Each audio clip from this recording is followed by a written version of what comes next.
C'est pas enregistré? بسم الله الرحمن الرحيم الحمد لله رب العالمين والصلاة والسلام على رسول الله قال رسول الله صلى الله عليه وسلم dans le hadith numéro 29 de ce livre المسلم من سلم المسلمون من لسانه ويده. Et ça on l'avait vu la dernière fois, alhamdulillah, on avait parlé que le musulman c'est celui qui ne fait pas de mal. Et les autres musulmans autour de lui, ils sont protégés. Ça veut dire qu'en sa présence, ils vont pas être touchés par un mal qui viendrait de sa langue, par exemple, ou un mal qui viendrait de sa main. Celui-là aussi, on l'a vu. قال رسول الله صلى الله عليه وسلم المؤمن للمؤمن كالبنيان يشد بعضه بعضا. Le croyant est pour son frère tel un édifice dont les pierres se soutiennent les unes les autres. Ça veut dire que quand on est dans une famille, la famille ou alors la communauté, la umma, lorsqu'on est ensemble, eh bien, on se soutient les uns les autres. Si toi, tu as besoin d'aide, je t'aide. Et si moi, j'ai besoin d'aide, tu m'aides. Et on se soutient, ça veut dire on s'entraide. On s'entraide pour faire le bien. Comme un bâtiment, quand tu fais un bâtiment, quand tu construis un mur, est-ce que tu mets les pierres une à côté de l'autre serrées ou bien tu les mets éparpillées? Bah, serré. Serrées. Parce que si elles sont éparpillées, ça fait un mur troué dans lequel le vent passe. Un mur qui laisse passer la pluie. Un mur qui laisse passer les insectes.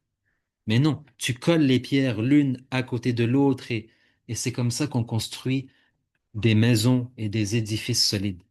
Et nous aussi, dans notre famille, on doit quoi être? On doit être forts, les uns se soutenant les autres. Et le hadith numéro 31, قال رسول الله صلى الله عليه وسلم من لا يرحم لا يرحم. Ça, c'est très facile à apprendre. On va répéter ensemble. من لا يرحم Manda. لا يرحم. لا يرحم. Encore. من لا يرحم من لا يرحم لا يرحم. لا يرحم. Et maintenant, je vais faire plus court. من لا يرحم يرحم. لا يرحم. لا يرحم. من لا يرحم لا يرحم. Alors, est-ce que لا quelqu'un lève son main pour le dire? يرحم. Alors, vas-y, Moussad. من لا يرحم. لا لا يرحم. لا لا yu. يرحم. Bravo. Tu veux essayer, Marie? من Mal لا la, يرحم لا يرحم. la yurham. C'est ça? Ouais. Redis encore? من لا يرحم لا يرحم. Ça veut dire quoi, ça?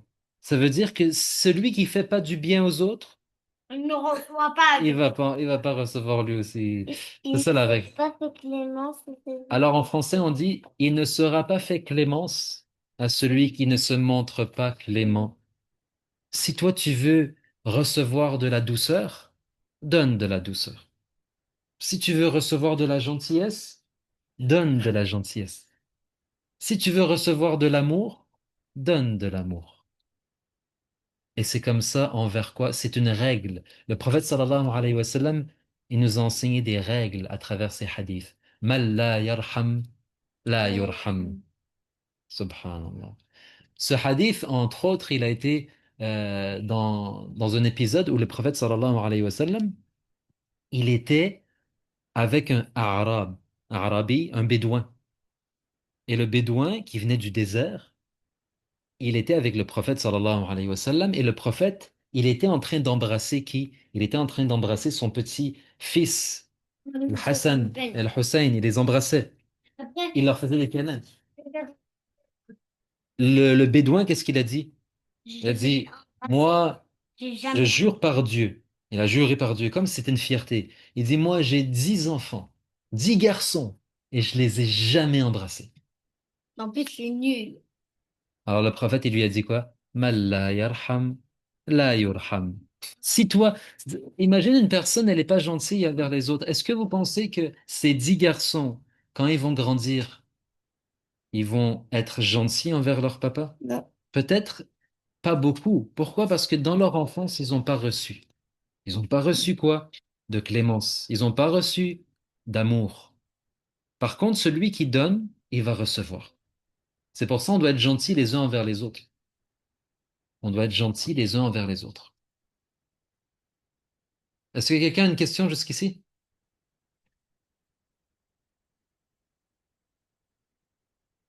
Personne de question? Non. Non. Mais en fait, pourquoi il avait jamais embrassé les enfants? Parce qu'il voulait pas. Dans un autre hadith, le prophète sallallahu alayhi wa sallam, il a dit, qu'est-ce que je peux faire si Allah, il a enlevé la miséricorde de ton cœur? Ça a été ça la réponse.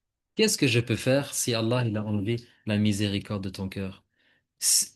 Il faut faire attention, je vais vous expliquer quelque chose d'important, c'est que le cœur, il contient des sentiments, des bons sentiments et des mauvais sentiments. Si quelqu'un, il fait le bien, Là. il plante dans son cœur de bons sentiments. Et si quelqu'un il fait le mal, il enlève de son cœur les bons sentiments. Donc parfois Allah il va quoi? Il va nous tester et parfois Allah il peut même punir certaines personnes. Si une personne elle fait toujours le mal et aussi si une personne elle fréquente des gens qui ont le cœur dur. Il y a des gens ils ont le cœur dur. En arabe on dit qalbun qasi, un cœur dur. Des cœurs, par exemple, qui sont pas cléments. Imagine, je vais vous dire un exemple. Toi, tu es dans un quartier. Et dans ce quartier, il y a un enfant qui est méchant envers les animaux. Est-ce que c'est bien d'être méchant envers les animaux? Il frappe les petits chats. Il attire les petits chats avec de la nourriture. Et lorsque les petits chats s'approchent, il les tape. Est-ce que c'est bien ou c'est pas bien? C'est très mal. Toi, tu regardes ce garçon et tu n'es pas content, bien sûr. Est-ce que ce garçon, tu devrais le fréquenter? Non. Le problème, les enfants, c'est il y a des enfants qui vont quand même rester amis avec ce genre de garçon. Ils vont, ça, c'est dangereux. Parce que si toi, tu acceptes d'être ami et de fréquenter, ça veut dire de passer du temps avec cette personne qui a un cœur dur, eh bien, cette personne, elle va te transmettre quoi? Elle va te transmettre la dureté de son cœur. Toi, tu vas commencer à trouver pas si grave de frapper les animaux. Et à la fin, même peut-être que toi aussi, tu vas commencer à être pas gentil envers quoi? Envers les animaux. Pourquoi? Parce que tu as été avec qui? Avec un garçon qui était pas gentil. Donc, nous, si on veut avoir un cœur qui est rempli de clémence, on doit chercher à fréquenter les gens qui sont bons. Il y a un secret dans la fréquentation. Faut jamais oublier ça. Ça répond à ta question, Moussa? Non. قال رسول الله صلى الله عليه وسلم dans le deuxième hadith من صلى صلاة الصبح فهو في ذمة الله. Ça c'est un très fort hadith, écoutez bien. Celui qui a fait la prière de l'aube est sous la protection de Dieu. Exactement. C'est quoi la prière de l'aube? C'est Subh. C'est le subh. Le prophète sallallahu alayhi wa sallam, il nous a appris quoi? Que celui qui fait la prière du subh, ça veut dire la prière avant le lever du soleil et après l'aube, eh bien, il sera sous la protection d'Allah. Imagine, tu as commencé ta journée pour Allah, toute ta journée, tu seras protégé. Et c'est pour ça, si tu sais qu'une personne, elle fait sa prière de subh, alors fais attention, parce que ça, c'est une personne qui est protégée. Par exemple, tu as su que quelqu'un dans ta famille, il fait toujours la prière de subh. Alors, mashallah, cette personne, elle est protégée par Allah. À chaque jour, Allah la protège. Et c'est pour ça, nous, on doit faire quoi? On doit essayer, surtout pour ceux qui sont plus grands, on doit essayer le plus possible de se réveiller pour le subh. Même si c'est pas facile, c'est mieux de se lever. Pourquoi? Parce que comme ça, tu es sous la protection d'Allah. Allah, c'est le Seigneur de l'univers. C'est celui qui contrôle le vent. Et c'est celui qui contrôle les nuages. Et c'est celui qui a créé tous les anges. C'est celui qui a élevé le ciel et qui a aplani la terre. Si tu es sous la protection d'Allah, alors rien ne peut te faire de mal. Est-ce qu'il y a une question par rapport à ce hadith? C'est-à-dire, même si tu meurs, ça peut te faire du bien parce que. Exactement, c'est-à-dire tout ce qui va t'arriver dans ta journée. Si tu as fait la prière de subh avec sincérité, alors Inch'Allah, tout ce qui t'arrive, c'est du bien. Et c'est pour ça, les salihin, ils rataient pas la prière de subh. Pourquoi? Parce que ceux qui commencent bien, Fini bien. finissent bien. C'est ça le proverbe. Ceux qui commencent bien, finissent bien. Ceux qui commencent mal, Fini mal. peut finir mal. Il faut se rattraper. Si tu rates la prière de subh, si ça arrive, qu'est-ce que tu fais? Tu la rattrapes. La moindre des choses, les enfants, c'est quoi? C'est au moins de rattraper la prière de subh si tu la rates.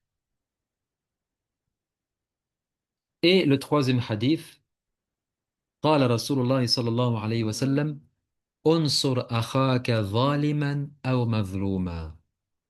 Secours ton frère, qu'il soit injuste ou opprimé. Alors, lorsque le prophète sallallahu alayhi wa sallam, il a mentionné ce hadith aux compagnons, radiallahu anhum, il a dit, secours ton frère, ça veut dire aide ton frère, aide ton frère, secours-le, porte-lui secours.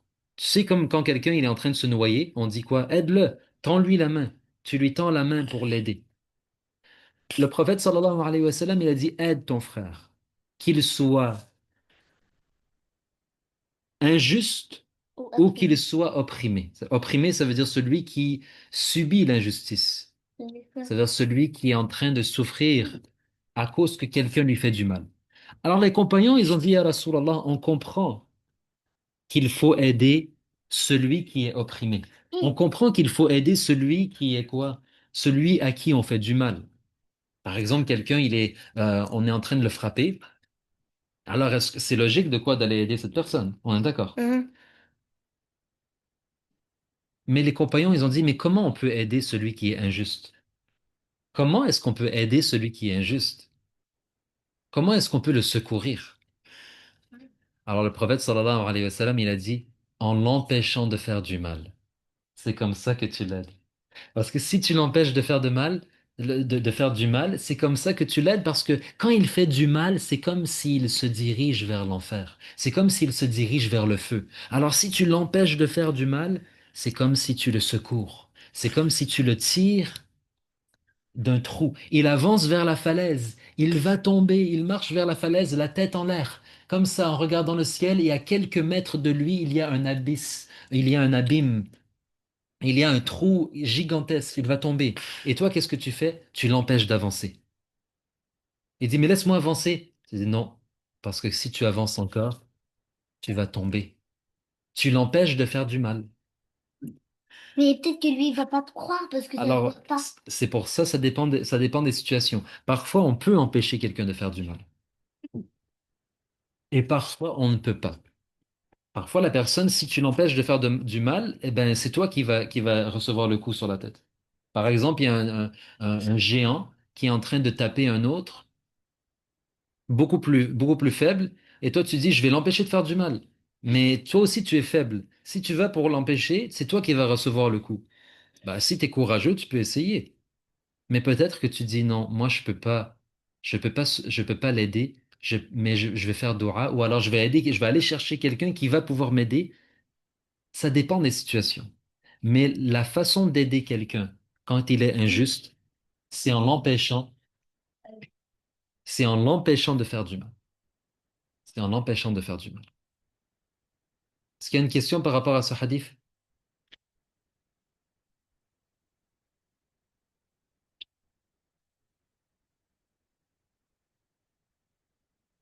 Et on va terminer avec celui-là, Inch'Allah. قال رسول الله صلى الله عليه وسلم لا يستر عبد عبدا في الدنيا إلا ستره الله يوم القيامة. Il n'est personne qui couvre les défauts de son prochain dans Dans ce bas monde. dans ce bas monde sans que Dieu ne lui couvre les siens le jour de la résurrection. Exactement. Donc, Il n'est personne. couvrir quelqu'un. Ça, en arabe, satara. Satara, c'est comme, par exemple, imaginez satara, ça veut dire, imagine, il y a des biscuits sur une table et toi, tu veux protéger les biscuits lorsque c'est le temps du Maghrib, par exemple, tu les couvres pour ne pas qu'ils passent la nuit découverts. Tu prends un morceau de tissu ou tu prends un apperon. Ah, Vous vous savez, les pellicules de plastique, ou alors un tissu, une petite nappe, et tu couvres ces biscuits pour les protéger. Couvrir, ça veut aussi dire protéger. Eh bien, qu'est-ce que ça veut dire de couvrir notre frère, de couvrir ses défauts? Eh bien, par exemple, toi, tu sais que t'as vu ton frère, t'as vu ton frère. Qu'est-ce qu'il a fait? Il a pris un biscuit alors qu'il fallait pas en prendre et il allait en manger. Et toi, tu as voulu aller quoi? Rapidement aller voir ton parent pour lui dire que ton frère, il a désobéi. Comme ça, il va recevoir une punition. Mais en même temps, tu as eu pitié de lui, tu as eu de la peine. Tu lui as dit, mon frère, attends, tu sais très bien qu'on n'a pas la permission encore. Remets le biscuit. Et le frère, il a peur, il le remet. Et toi, tu couvres les biscuits et tu prends la main de ton frère et tu gardes cela secret. Tu vas pas le dire à tes parents. Pourquoi? Pour le protéger. C'est un exemple. Tu protèges ton frère. Pourquoi? Parce que parfois, c'est bien de dire. Parfois, il faut raconter qu'est-ce qui s'est passé. C'est important parfois de dire aux parents qu'est-ce qui se passe. Mais il y a d'autres moments où c'est mieux de pas tout raconter. Pourquoi? Parce que si, ça encourage le mal. De toujours raconter qu'est-ce que les autres ont fait de mal, eh bien, ça les dévoile. Il faut pas dévoiler il faut pas dévoiler les gens. De dire, par exemple, un tel il a menti, ou un tel il a fait telle chose. Non. C'est mieux de couvrir les défauts des gens. Tu es allé chez un ami, tu es invité chez lui pour la première fois. Et chez lui, cet ami, eh bien, tu découvres que sa maison est très sale. Sa maison, elle est remplie de papiers qui traînent partout. Il y a une odeur qui est pas bonne dans la maison. Ça sent le poisson pourri, par exemple. Et toi, quand tu sors de cette maison, quand tu sors de cette maison, tu connais une réalité de ton ami, bien que ça ne va pas. Est-ce que tu vas le dévoiler aux autres? Tu vas aller raconter à d'autres amis? Tu vas aller raconter aux camarades de la classe. Ah, tu sais, mon ami, il est un peu sale, hein. Je suis allé l'autre jour visiter chez lui, puis c'est vraiment sale chez lui. Ou alors tu vas le couvrir. Tu vas juste raconter les choses belles que tu as vues. Parce que c'est sûr qu'il y a des belles choses. C'est sûr qu'il y a des belles choses. Les êtres humains, vous savez, ils ont la nature dans leur nafs. Ils aiment raconter ce qui est négatif et pas ce qui est positif. Par exemple, tu es invité chez lui et il te sert du pain avec un verre de lait. Alors, toi, quand tu sors de là-bas, tu dis quoi? Ah, on est allé chez lui, il nous a servi du pain avec du lait. Et un autre, qu'est-ce qu'il va dire? Il va dire, Alhamdulillah, on a bien mangé. Le pain était excellent et le lait était frais. Il y a deux façons de voir les choses. Dans la vie, les gens qui sont heureux, c'est les gens qui voient ce qui est beau. C'est pas les gens qui voient ce qui est laid. Comme l'histoire du prophète Isa alayhi salam, ils sont passés avec ses compagnons près du cadavre d'un chien. Le chien, il était en train de pourrir. Vous savez, on voyait ses os, il y avait une mauvaise odeur.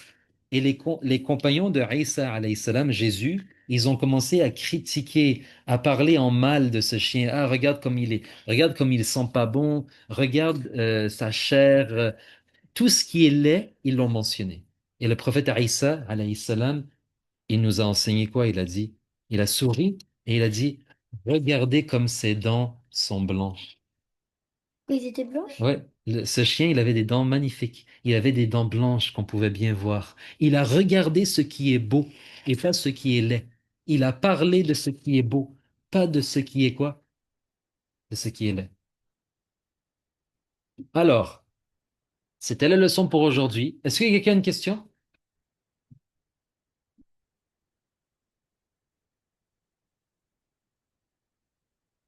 Est-ce que vous avez une question, les enfants, sur ce qu'on a parlé? On a vu 4 hadiths ensemble. Mais pourquoi le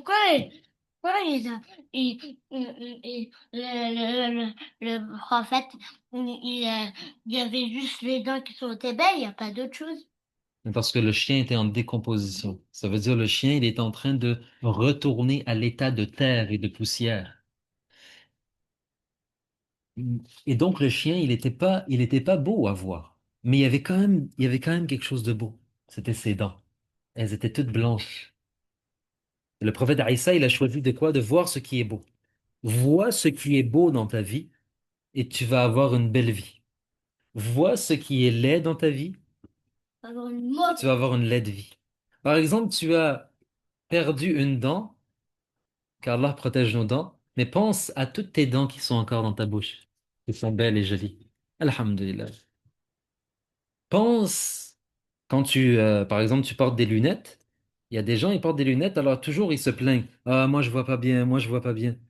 Dis, je vois. Alhamdulillah, je vois. Il y a des gens, ils voient pas du tout. L'autre jour, je conduisais et je roulais. Il y a un monsieur qui est passé devant moi. Et vous savez, comme l'écureuil, quand il vient au milieu de la route, il hésite. Est-ce que j'avance? Est-ce que je recule?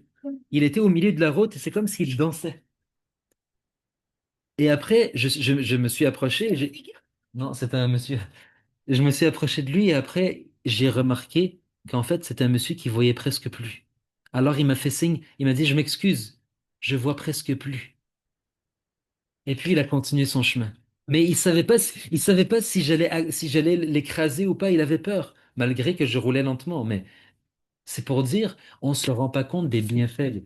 Les enfants et même les adultes ont une des plus grandes adorations. Si tu veux faire une grande adoration aujourd'hui, et elle est très facile, t'as rien besoin de faire. T'as juste besoin dans ton cœur de remercier Allah pour tous les bienfaits qu'il t'a donnés. Ça, c'est une des plus grandes adorations. Alors faites ça ce soir, on va faire ça. On va penser à tous les bienfaits qu'Allah nous a donnés. Et même dans les choses qu'on pense négatives, on va trouver le bien. On va trouver le positif, Inch'Allah. Alhamdulillahi Rabbil Alamin. Qu'Allah vous protège, qu'Allah vous donne la baraka. Et à très bientôt, Inch'Allah. Wassalamu alaikum wa rahmatullahi wa barakatuh. آمين السلام عليكم. Alaikum salam. وعليكم. السلام عليكم. Alaikum salam wa rahmatullah. C'est qui a parlé?